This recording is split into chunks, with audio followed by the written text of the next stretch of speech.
বিসমিল্লাহির রহমানির রহিম। ভাই ও বোনেরা, যে যেখান থেকে আমাকে দেখছেন এবং শুনছেন, আপনাদের সবাইকে আমার সালাম, আসসালামু আলাইকুম। আশা করি আপনারা ভালো আছেন, আমিও ভালো আছি। UK property gossip by Tasmina YouTube চ্যানেলের পক্ষ থেকে জানাই শুভেচ্ছা। আজ এটি আমার দ্বিতীয় ভিডিও যাবে। সাধারণত আমি দিনে একটি করে ভিডিও দিই, তবে আজ ভাবলাম যে আরও একটি ভিডিও দিই। এটা এই কারণে দিতে চাচ্ছি যে এই যে জিএম কাদের, এই লোকের এত গলাবাজি কোনোভাবেই থামানো যাচ্ছে না। এ একটা মানে বড় ধরনের মুনাফেক, ক্রিমিনাল, অপরাধী, বাংলাদেশের সম্পদ লুটপাটকারী, তারপর হচ্ছে অর্থ পাচারকারী। আমি এর আগের ভিডিওতেও বলেছি যে প্রচুর অর্থ তিনি বাংলাদেশের বাহিরে, অস্ট্রেলিয়াতে, কানাডাতে এবং এই যুক্তরাজ্যে পাঠিয়েছেন। তো এই অর্থ পাচারকারীকে কেন ধরা হচ্ছে না? শুধু তাই নয়, বর্তমানে দেখা যাচ্ছে তিনি গুপ্তচরের ভূমিকায় নিজেকে নিয়োজিত রেখেছেন। তিনি বাংলাদেশে কি কি ঘটনা ঘটছে না হচ্ছে তিনি সব কিছু ওই ভারতে পাচার করে দিচ্ছেন শেখ হাসিনার কাছে। তারপর সাবেক স্বরাষ্ট্রমন্ত্রী আসাদুজ্জামান খান কামাল তিনি আছেন, তার কাছে তিনি গুপ্তচরের ভূমিকায় আছেন। তিনি বাংলাদেশ থেকে গোপনে ভারতে যাচ্ছেন, আবার আসছেন, আবার আসার পরে সাংবাদিকদের মুখোমুখি হলে তিনি বলছেন যে কার আমন্ত্রণে নিমন্ত্রণে তিনি ভারতে যাচ্ছেন তাদের নাম বলছেন না, কাদের সাথে বৈঠক করছেন, বৈঠকে কি কথাবার্তা হচ্ছে সেগুলো তিনি পরিষ্কার করে সাংবাদিকদের বলছেন না, জানাচ্ছেন না।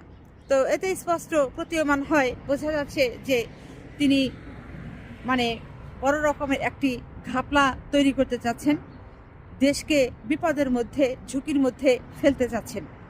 তো এই ক্রিমিনালটাকে অতি দ্রুত গ্রেপ্তারের দাবি জানাচ্ছে সারা বাংলাদেশের মানুষ। কিন্তু সরকার কেন এখনও সে বিষয়ে যথাযথ পদক্ষেপ নিচ্ছেন না কিংবা কেন দেরি করছেন, এটি ঠিক বোধগম্য নয়।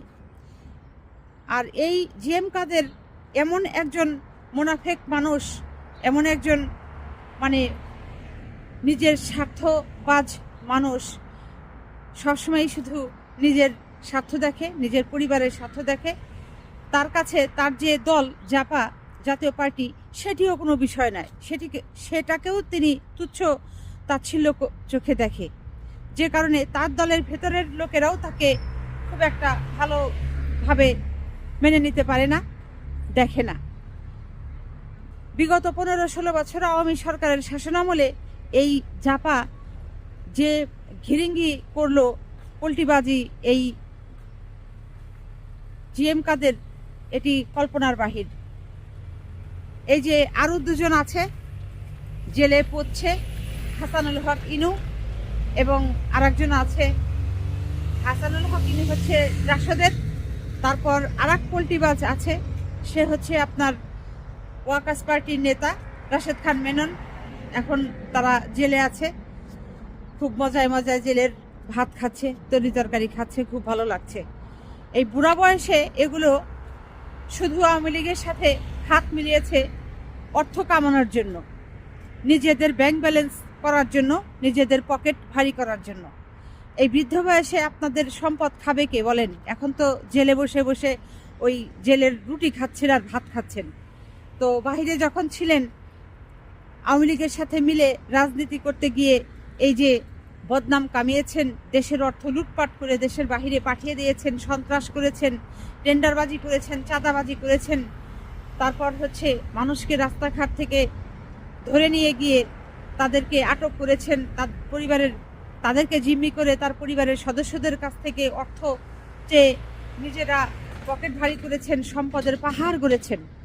এক একজনের বিদেশের বাড়িতে মানে 10টি, 20টি, 50টি, 100টি, 500টি, 1000টি করে আপনাদের বাড়ি, আপনাদের অর্থ রাখার জায়গা নাই, আপনাদের এত অর্থ, মানে ব্যাংকও মনে হয় যে ভরে উপচিয়ে পড়ে, এরকম অবস্থা আপনাদের অর্থ সম্পদের। তো এই যে জিএম কাদের এই জিএম কাদেরকে অতি দ্রুত ধরা হোক, গ্রেপ্তার করা হোক। এখন এটি বাংলাদেশের 18 কোটি মানুষের দাবি হয়ে দাঁড়িয়েছে।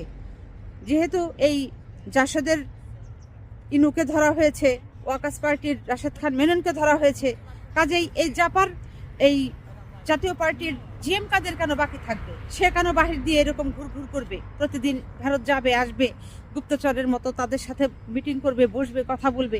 এই স্পর্ধা এই জিএম কাদের কোত্থেকে পায়?